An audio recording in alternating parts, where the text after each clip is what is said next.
probably heard tales of people taking cold showers and gaining superpowers like immunity to disease and heightened athletic capabilities. The ability to tell every single person they meet that they take cold showers. In this video, we take a look at the science behind cold exposure and get to the truth behind some of the most controversially wild claims from the psychopaths who wake up every morning to a jet of cold aid. So without any further ado, grab yourself an iced coffee, sit back and enjoy as we discover 7 insane benefits to cold exposure that could change or even extend your life.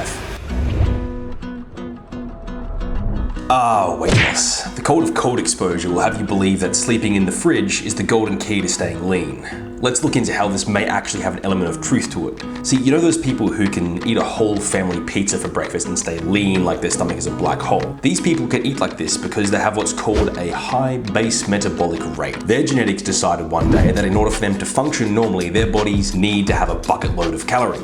Nice. Depending on what the person is used to, these calories are either converted into genuinely useful energy for movement and brain power, but much of it simply burns off into heat. A study had a group of men stand in cold water for an hour and found that it raised its subjects' metabolic rates by 350%. Although transient, additional studies have shown that repeated cold exposure can condition your body's base metabolic rate to actually rise also. You see, cold exposure is the most potent stimulant of something called UCP1, which mediates heat generated in your body's brown adipose tissue, also known as brown fat. See, brown fat is similar to regular fat, but it has the ability to burn your body's stored calories to make heat. And a compelling theory states that the more brown fat is activated, your body will begin to replace white fat cells with more brown fat, facilitating your body to burn more calories off into heat, ultimately raising your body's base metabolic rate. The good thing is you don't need much of it either to feel the effects. People can have a high base metabolic rate and very lean body fat percentage. So this means two things. Firstly, the more you cold shower, the more calories you burn in your sleep. Secondly, if you do this for long enough, you can become one of those people who can vaporize a pizza for breakfast and just burn it off into heat instead of storing it as dormant white fat. Pizza time.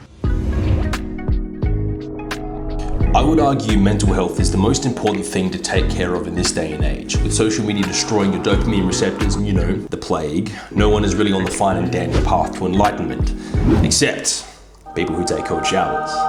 Not only do they not have to worry as much about the plague because cold exposure is like Coca-Cola for your immune system, but a little dip in the cold every morning has been proven in multiple studies to relieve depressive symptoms rather effectively. To learn why, we must first understand what causes depression. See, depression is caused when your reward response and motivation hormones are basically broken. More specifically, your natural dopamine receptor levels are kaput. Now, curing depression is a serious matter and should always start with addressing the core issues that cause it in the first place. But in order to build up your mental health and reboot your dopamine receptors once the core issues have been addressed, cold exposure is a major hack. You see, when you blast yourself with a jet of Thor's icy piss, your body has a fight or flight response. Your brain drops a boatload of noradrenaline into your bloodstream. And by a boatload, I mean an increase of 530% over base levels. Now remember that number because this is insanity. Noradrenaline is the neurotransmitter responsible for activating your sympathetic nervous system, which is linked with alertness, heightened mental acuity, reflexes, energy levels, and even arousal. So now all of these things are being activated 5.5 times more than usual. But that's not all. Subjects of this study were shown to have a 250% increase in dopamine levels too. This isn't from watching the best movie in the world or riding a roller coaster, no. This is from dipping yourself in the fucking cold sauce, from stepping into your shower and standing under cold water. So, you're probably sick of your sporty mate telling you how he sits in a fucking wheelie bin full of ice after every training session. I'm sure after the 10th time he mentioned it, you've been tempted to slam the fucking lid shut and let the garbo take him. He does have one thing right though. It's a well-documented method for muscle recovery. The thing is, most people just have the reason all wrong. You see, the leading and most accepted ideology behind muscle pain during a workout is the build-up of what people believe is lactic acid. This was a funny little cause of scientists going against their own rule that correlation does not equal causation. See, because of the myth of lactic acid, many athletes will claim that cold exposure helps drain the acid away. But if you want to know the scientific breakdown about why lactic acid theory is incorrect, check out this video by Dr. Mike. It's actually really interesting and informative. I'll link it in the description below. However, We are here to learn about why the cold helps you recover faster. Intense exercise causes hypertrophy. Tiny micro tears in your muscles, which if fueled with protein, heal up after a few days to form larger and stronger muscle fibers. So we're gonna add some protein, take some ice cubes, dip them in protein, throw them in the mix, then add some protein. This is arguably the entire point of weightlifting and also one of the benefits of general exercise. It is how our muscles grow through training and most likely the real cause for delayed onset muscle soreness. It's a good kind of pain. However, if you've got DOMs and you need to train again, it can be really painful and counterproductive to your progress. So speeding up the recovery process is naturally pretty valuable. This is when cold showers come in, more specifically something called contrast water therapy. This is the practice of alternating cold and hot water 1 minute at a time. In a study, this was shown to lower subjective measures of muscle soreness compared with a control group who just sat and rested. It was shown that alternating cold and hot water for 6 minutes can assist in acute recovery from high intensity exercise. But why does this happen?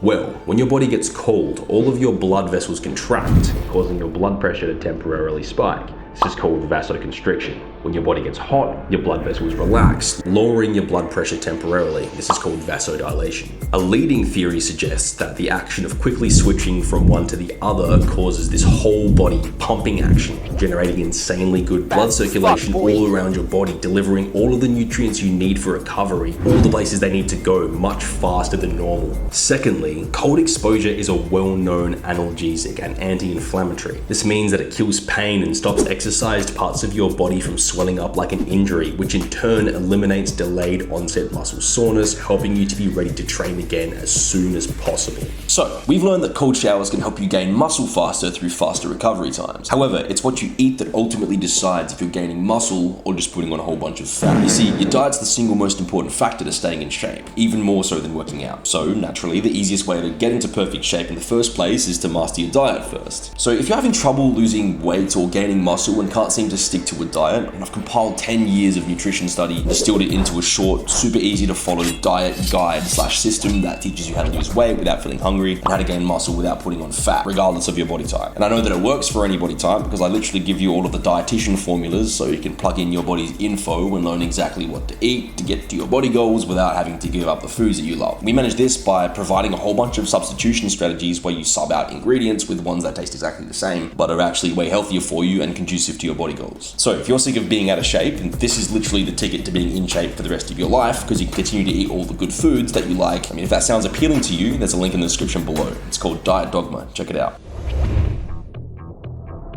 Do you tell your heart when to beat, or tell your body what temperature it should be? Can you tell your body to not give a fuck when you catch a flu or a cold and not give you any symptoms? Like, yeah, no, thanks, mate, none of that. You can't? Yeah, you're not supposed to, because those are all functions of your body's autonomous system. Your subconscious brain runs the show in that department, which means you have no say, or do you? There's a pretty compelling study that suggests it may be possible, not just for genetic freaks, but for those who train to do it through what's called the Wim Hof method. A combination of extreme oxygenation breathing exercises and, you guessed it, cold exposure. Now, if you haven't heard of Wim Hof, I'm about to blow your socks off. See, Wim Hof, also known as the Iceman, is an older Dutch bloke best known for his insane ability to withstand severe cold. He's an extreme athlete who climbed Everest in his jocks. He holds the world record for the longest swim under ice and the longest prolonged body contact with ice. He's previously held the record for a barefoot half marathon on ice and snow. Also once ran a full marathon in the Namibian desert without drinking any water because he told his body exactly how much to sweat. That's insane, isn't it? Yes? You may be thinking, well, why should I care? This bloke is clearly a genetic specimen. But that's where you may be wrong.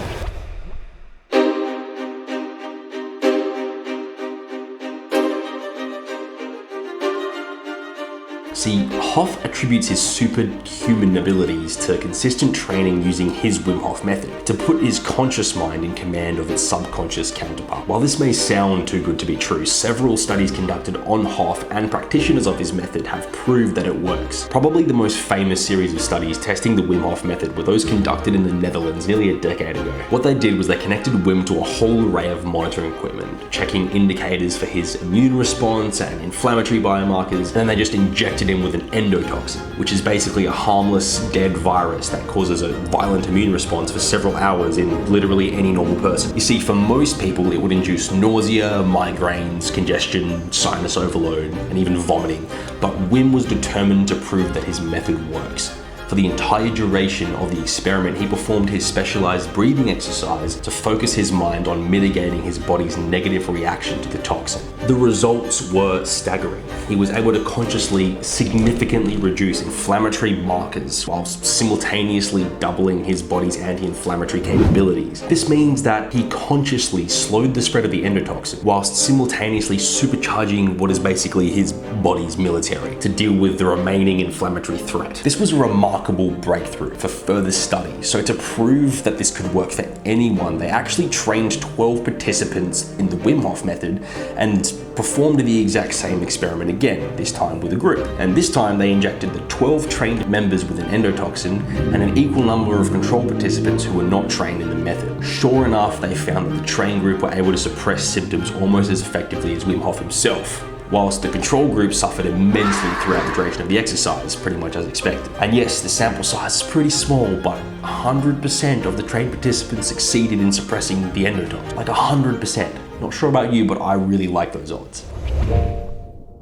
It's well documented that cold exposure improves immunity, so it shouldn't be any surprises to you that we're bringing it up. But did you know that this immunity can also extend to cancer prevention? A source stated all the way back in August 1999 explains that immersion of healthy young men in cold 14 degrees Celsius water induces leukocytosis, and even simply walking around in cold 4 degrees Celsius climate increases natural killer cell activity. Leukocytosis is one of your body's immune responses. It's the activation of leukocytes, which are essentially the cells of the immune system that are involved in protecting the body against both infectious diseases and foreign invaders. Essentially, they're your body's military. NK, or natural killer cells, on the other hand, are cytotoxic lymphocytes, which almost directly translates to cell assassin. Natural killers are like your body's version of the KGB. They just hunt down and kill virus-infected cells and also respond to tumor formation. They also don't need activation to hunt down and kill defective cells. They just fucking without permission from your immune system, hence the name natural killer. A more recent study suggests that both immediate and daily cold exposure can increase both the number and activity of natural killer cells and something called cytotoxic T cells, which are a type of white blood cell responsible for ending foreign body incursions and aborting tumors before they can turn into cancer. This in turn raises your body's tumor necrosis factor, which means that cold exposure raises the rate at which your body commits genocide on potentially cancerous cells. By taking regular cold showers, you're literally raising an army to defend your body against viral infections and cancer. Pretty handy thing to have in the middle of a pandemic, but also pretty nuts that dipping yourself in literal cold sauce can lower your chances of dying to one of the biggest killers in history. Now, if you thought this was insane, wait until you hear number 7. It will blow your mind.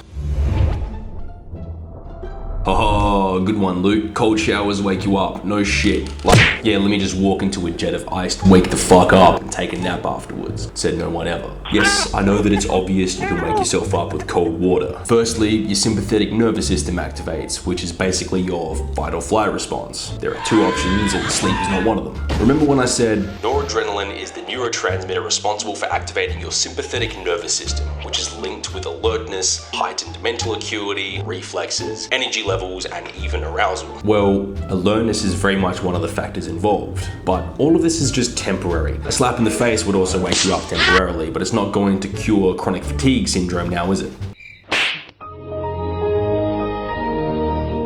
Well, as it turns out, there is a highly compelling hypothesis that compiles dozens of studies cross-examining the various bio and neurological markers of cold exposure and the bio and neurological markers of chronic fatigue syndrome. You know, the thing that causes people to sleep all day unexplainably. For example, a known symptom of CFS is insufficient activation of the hypothalamic pituitary adrenal axis, and cold exposure has been shown to restore functionality to that oddly specific part of the brain. The hypothesis also points out the pain-killing and recovery effects of cold exposure and how these effects reduce fatigue. Further studies would need to be conducted to confirm whether or not the long-term effects could truly bring people out of chronic fatigue syndrome, but the science for combating general fatigue is there if we simply read between the lines.